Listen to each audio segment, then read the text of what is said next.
There is a moment every man encounters, at least once in his life, when the woman in front of him, with a subtle tilt of her head, a carefully placed silence, or a feigned vulnerability, causes him to question his own reality. Was he wrong? Did he overreact? Or was this another quiet maneuver in a war he didn't even know he was fighting? Most men are not trained to see these tactics, let alone defend against them. But if you do not recognize manipulation when it comes cloaked in softness, seduction, or the sacred mask of innocence, you are already lost. Women, often unknowingly, test the fortitude of your mind through games that are ancient, instinctive, and precise. And if you respond with emotion, if you crumble or react, you validate her power. You become her pawn. Today, you will be armed with the thinking of the man who understood power better than anyone who ever lived, Niccolo Machiavelli.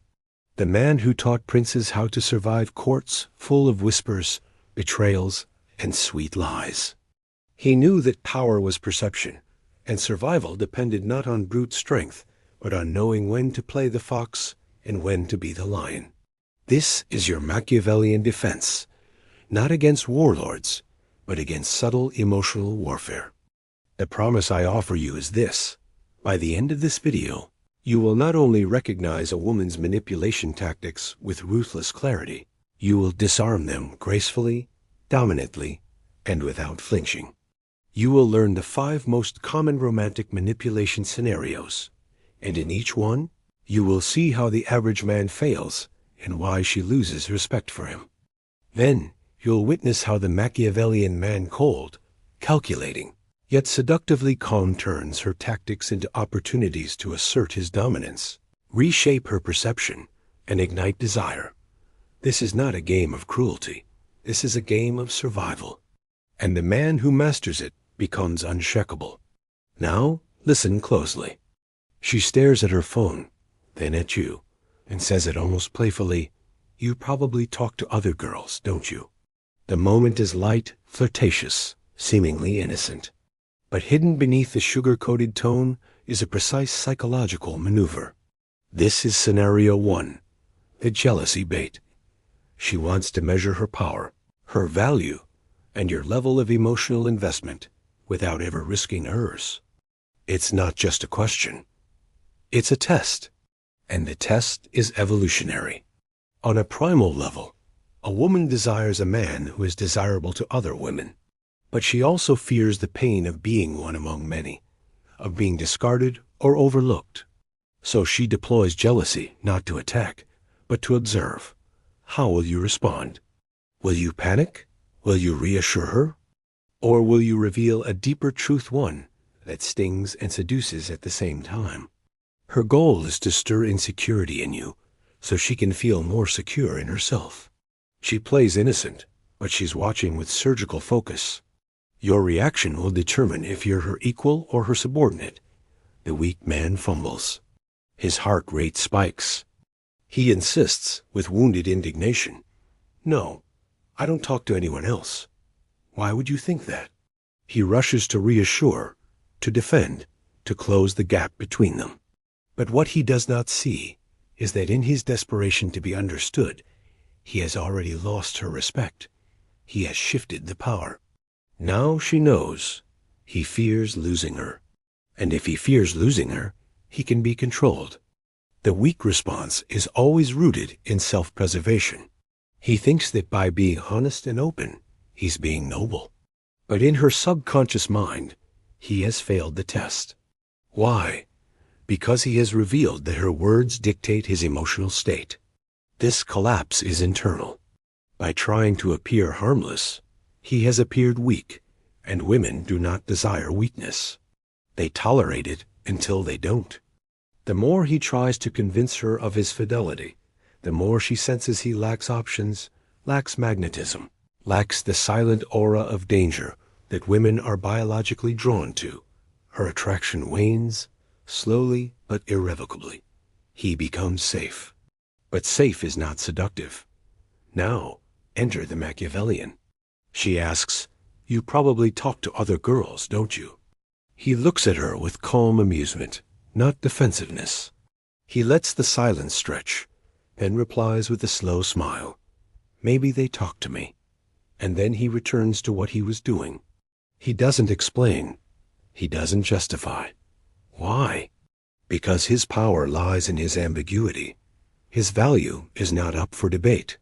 By neither confirming nor denying, he maintains control of the narrative. He becomes the unpredictable variable, the man who cannot be boxed in. Machiavelli wrote, "It is better to be feared than loved, if you cannot be both." This response walks that line with elegance. It subcommunicates. I am desirable, I am unmoved, and I will not perform for your emotional reassurance.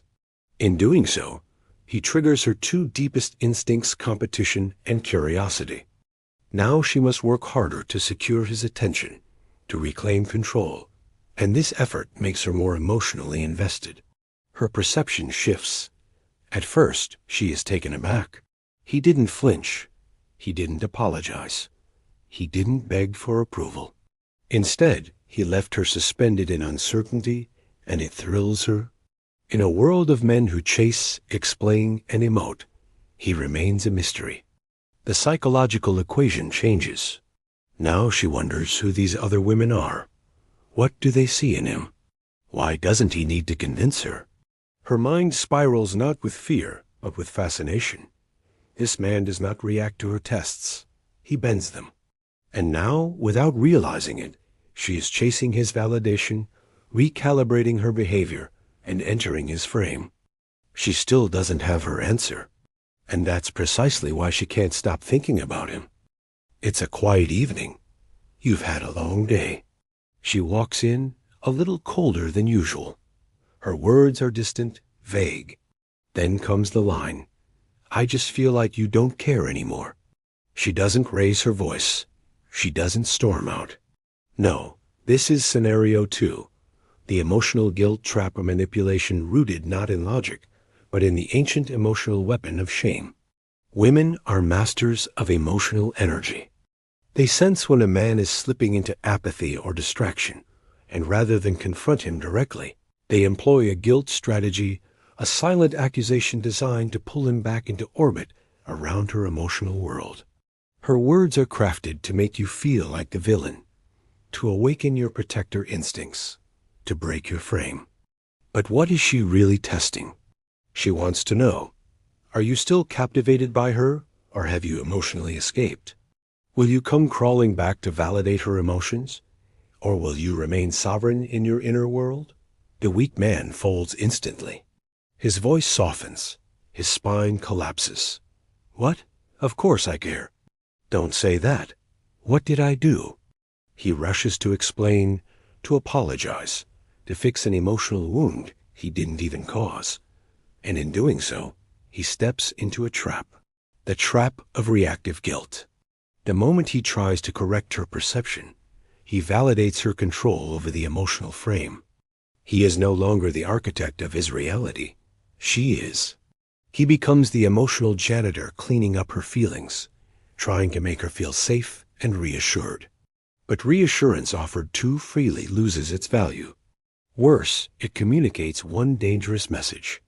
I fear losing you, and what we fear controls us. She may appreciate the momentary tenderness, but beneath it, something cracks. He has placed her feelings above his sovereignty. He is now her emotional servant, not her lover. And that shift kills desire. But the Machiavellian man understands the mechanics of guilt. He knows it's a seduction tactic in disguise. So when she says, I just feel like you don't care anymore, he pauses. He doesn't rush in. He looks her in the eye and says, interesting. That's not the sense I operate from. Then he walks into the other room. Not coldly, not angrily, but with calm finality. He does not enter her emotional storm. He remains the stillness in its center. Machiavelli wrote, a wise prince ought to adopt such a course that his citizens will always in every sort and kind of circumstance have need of his state and of him, and then they will always be faithful to him. This applies here. He ensures that she feels his emotional distance, not as punishment, but as gravity. He doesn't allow her guilt trap to dictate the narrative. He reclaims the frame by refusing to chase her validation. His silence speaks louder than reassurance ever could. Now watch her perception shift. At first, she is confused. He didn't collapse. He didn't try to soothe. He didn't become reactive. Instead, he remained grounded, unbothered, mysteriously unmoved. She feels the space between them, and instead of feeling empowered by guilt, she feels uncertain. And in that uncertainty, desire is reborn. Now she must reevaluate. Did she misjudge him? Is he emotionally gone? What does it mean that he didn't try to fix her feelings? Her mind races. She replays his words, his tone, his stillness. He becomes larger than life in her imagination, not because he begged, but because he didn't. He stood above the storm. And now she must come to him, not out of guilt, out of renewed fascination. Later, she might re-engage, softer, more grounded, more curious, not because he forced her, but because he held the line. She now sees him as something rare, a man who is not controlled by feminine chaos, but who calmly navigates it. He is not her fixer, he is her anchor. And that shift reestablishes the seductive polarity that fuels attraction. She is the emotion, he is the direction. And so the lesson deepens. To defend against guilt, you must never argue with emotion. Never try to logic your way out of a feeling. Never beg to be understood. Instead, adopt the Machiavellian stillness observe. Acknowledge, but never react. Maintain your emotional sovereignty. Let her feel your presence without explanation. Let her sit in her feelings while you remain unmoved. In that gap, attraction simmers. And when she returns not to a man who danced to her tune, but to a man whose tune she longs to hear again. It begins with a compliment, sweet, flattering, disarming. You're so different from other guys. Most guys are just boys. But you're a real man. Her eyes linger just a second too long. Her voice, dipped in honey, strokes your ego gently. This is scenario 3, the praise trap. And make no mistake, this too is a manipulation. A more elegant one. A beautiful lie designed not to injure, but to seduce you into complacency. It is the strategy of overinvestment through flattery. When a woman places you on a pedestal early, before you've actually earned her emotional commitment, understand this. She is not describing you, she is measuring your response. She wants to see if you'll inflate, if your ego will swell, if you will now become easier to control. She is not praising you. She is baiting you. The praise trap tests your immunity to validation. Can you remain indifferent when adored? Or will you lower your guard and expose the cracks in your emotional armor? The weak man takes the bait. His face lights up. His posture changes. He says something like, "Wow, thanks." That means a lot coming from you. He basks in her words, lets them feed his identity. He begins to seek more of it. And just like that, she has him.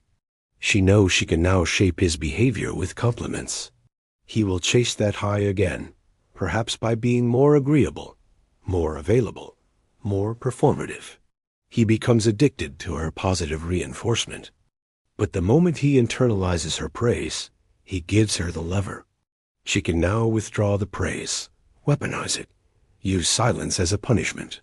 He has made her validation his drug, and like all addicts, he is no longer in control.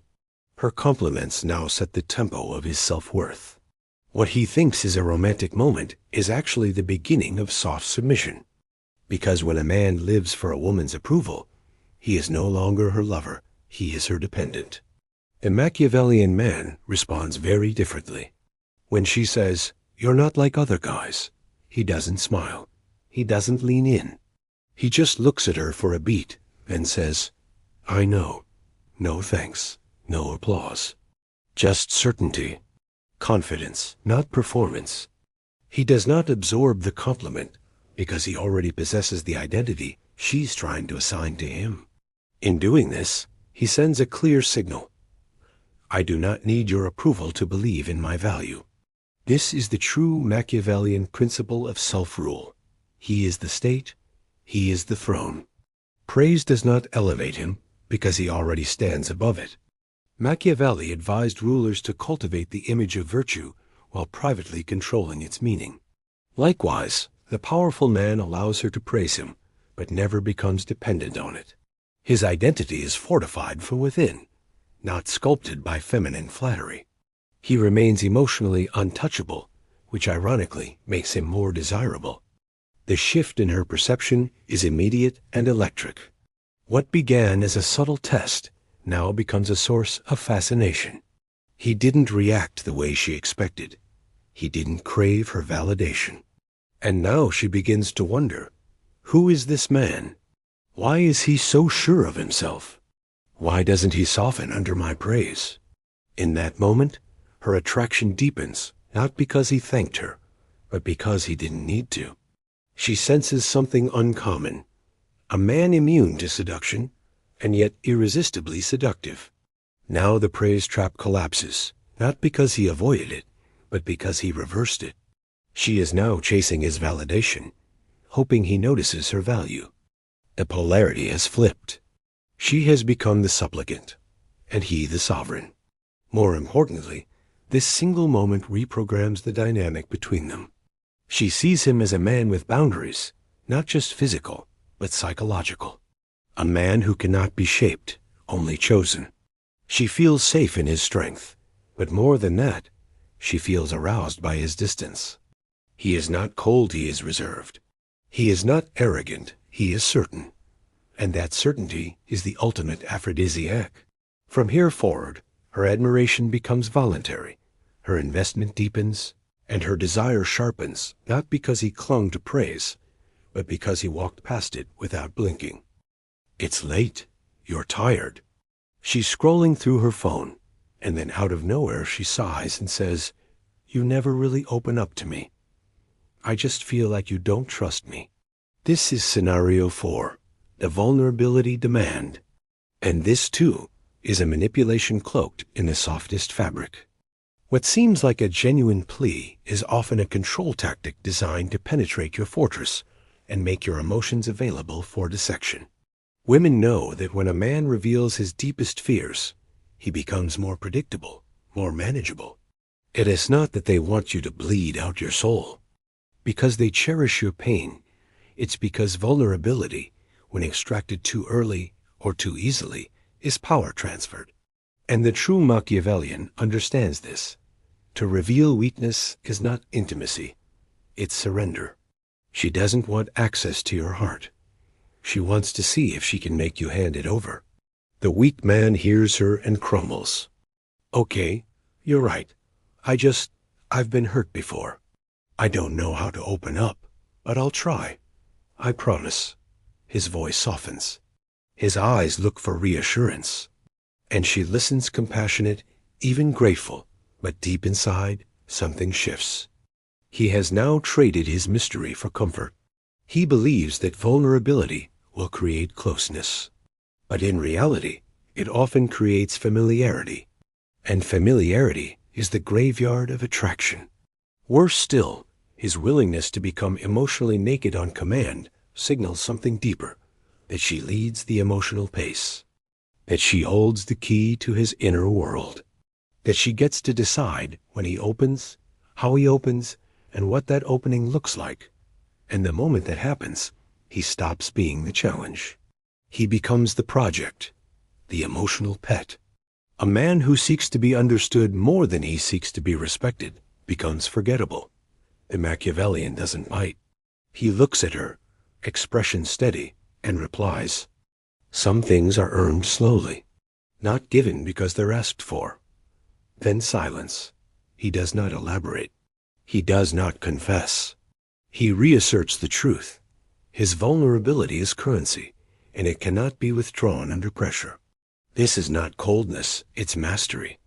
He allows intimacy to bloom on his terms, not hers. He knows that once mystery is lost, so is tension. And without tension, desire collapses. Machiavelli taught, a prince must be a master of deception, but never be deceived. This, too, is a form of deception, letting her believe she can gain access while never revealing more than he chooses. The Machiavellian is not heartless, he is sovereign. He reveals when the moment demands it, not when manipulation begs it. Her perception transforms. His resistance doesn't feel like rejection. It feels like a secret she must unlock. She senses depth behind the walls, a story she isn't yet ready to hear. And that makes him intoxicating. Why? Because women don't fall in love with your wounds. They fall in love with the man who carries his wounds without making them hers. He remains solid, composed, unshaken. She leans in closer, not because he begged her to, but because she wants to earn what others never could. And in that yearning, her respect multiplies. She no longer tries to force him open. She waits. She studies. She invests, not out of manipulation, but out of reverence.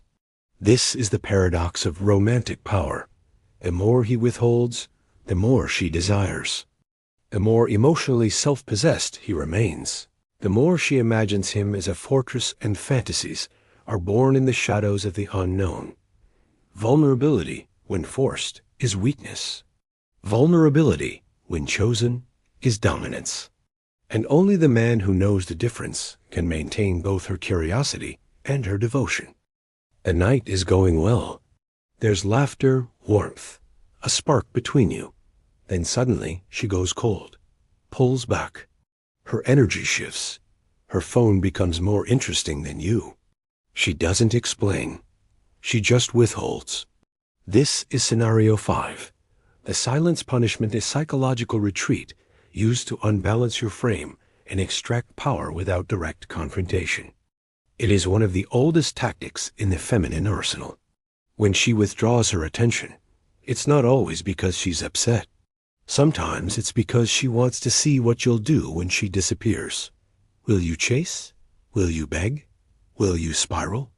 Women use silence not merely to punish, but to diagnose. Your reaction reveals your emotional discipline or lack thereof. And this is the final and most brutal test. Can you remain centered when the attention is removed? The weak man reacts instantly. He notices the shift and panics. Hey, what's wrong? Did I say something? He leans in, touches her knee, asks again. You're acting different. He becomes the emotional detective, searching her body language for clues, trying to solve a mystery that may not even exist. And in doing so, he hands her complete control. Now she knows. If she pulls away, he will pursue. If she withdraws, he will perform. His desire becomes reactive. Her silence now dictates his behavior. This transforms him from a challenge into a puppet. What he thinks is attentiveness is actually submission. Because by seeking her emotional re-engagement, he silently admits that her attention defines his stability. And that, in the eyes of a high-value woman, is repelling. She may not consciously understand it, but biologically, she senses that he is not the man she can relax into. He is the man she must constantly manage. The Machiavellian man does not chase shadows. When he senses the shift, he notes it, but does not react. He remains as he was, calm, amused, unbothered. If she pulls out her phone, he lets her. If she becomes cold, he becomes colder. And then he says, with casual finality, if your energy's changed, I'll let you enjoy your space. I don't do guesswork. Then he stands, stretches, walks away, or begins to focus on something else entirely. No anger, no pettiness, just regal detachment. This is Machiavellian warfare. He never punishes, because punishment would mean he was wounded. Instead, he exits the game altogether. And that decision delivers a brutal message. I do not seek warmth from those who freeze without cause. Machiavelli wrote that men should either be treated generously or destroyed. There is no middle ground. Likewise, the Machiavellian man gives attention generously, but when it's withdrawn manipulatively, He cuts off the power supply without negotiation. Her reaction is visceral. At first, it's disbelief, then a rising anxiety. Why didn't he chase? Why didn't he ask what was wrong? Why didn't he try to fix it? And that his silence echoes louder than her own, because it's not passive. It's not confused. It's conscious. She realizes that this man does not fear her absence. He is not destabilized by her moods. And now, the tension becomes unbearable for her. She puts the phone down. She leans back in. She begins to speak, not because he demanded it, but because he withdrew his presence without flinching. Her desire returns not because he appeased her, but because he made her feel the consequence of withholding. That consequence was not drama, it was distance. Real distance. The kind that says, I am not afraid to leave. And that terrifies her in all the right ways. From this point on, he holds the throne. She knows now. Emotional games do not sway him. Silence does not enslave him. She must bring her full self, not her strategies, to connect with him. And that knowledge changes everything. Because when a woman knows that her usual weapons don't work, she either elevates or she exits. But either way, you've maintained power. You've defended your frame. And most importantly, you've remained Machiavellian to the end. Now, let's review your practical arsenal, the 5 power responses. 1. To the jealousy bait, you respond with ambiguity and calm dominance. Maybe they talk to me. 2. To emotional guilt, you withhold reaction and maintain sovereignty. That's not the sense I operate from. 3. To the praise trap, you remain unmoved and self-assured. I know. 4. To the vulnerability demand, you assert the pace. Some things are earned slowly. 5. To the silence punishment, you detach completely. I don't do guesswork. Each one of these is a sword. Used correctly, they don't hurt her. They awaken her. They shift the balance. They force her to elevate. They separate the manipulative from the worthy. And they make you unforgettable. Because the Machiavellian man is not just rare, he is irresistible. Not because he plays games, but because he refuses to be played. And in a world full of reactive boys, that kind of control is magnetic. Now that you see the battlefield for what it is, now that you've been armed with a Machiavellian defense, you have a choice. You can return to the dance of appeasement, or you can step fully into power. Attraction is not won through confession or sacrifice. It's forged through clarity, control, and calm dominance. When she tests, you do not flinch. When she retreats, you do not chase. When she praises, you do not swell. When she wounds, you do not bleed.